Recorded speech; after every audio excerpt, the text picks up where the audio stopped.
ડાંગ જિલ્લાના ભાતીગળ પરંપરાગત ડાંગ દરબાર 2026 મેળાના સમાપન સમારોહ પ્રસંગે મહામહિમ રાજ્યપાલના હસ્તે ડાંગના 5 રાજાઓને પોલિટિકલ પેશન આપવામાં આવ્યું હતું। રાજાએ સ્થાનિક રોજગારી અને જંગલની સુરક્ષા માટે ચિંતા વ્યક્ત કરી હતી।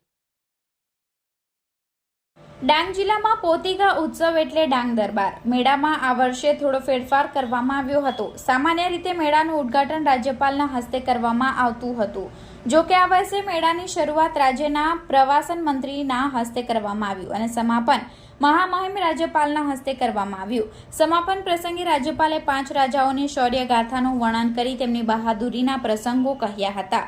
રંગ ઉપવન ખાતે રાજ્યપાલ અને સ્થાનિક ધારાસભ્ય વિજયભાઈ પટેલનું વાસુરણાના રાજા ધનરાજસિંહ સૂર્યવંશી દ્વારા રાજ્યપાલને સાફો પહેરાવી તીર કમાન આપી સ્વાગત કરવામાં આવ્યું હતું। જ્યારે કાર્યક્રમ મુજબ રાજ્યપાલ શ્રીએ સરકારે નિશ્ચિત કરેલ રાજકીય સાલિયાણા પેટેની રકમ અને 5 સોપારી શાલ તેમજ મોમેન્ટ આપીને 5 રાજાઓનું જાહેરમાં સન્માન કર્યું હતું।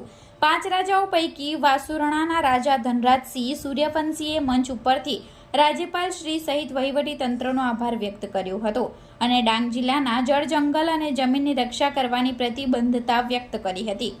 સાથે જ રાજાએ ડાંગના જંગલ અને સ્થાનિક લોકોની રોજગારીની ચિંતા કરતા વર્ષો જૂની બંધ થયેલી પોલીસ પટેલ અને કારભારીની પ્રથા ફરી શરૂ કરવા સરકારને વિનંતી કરી હતી।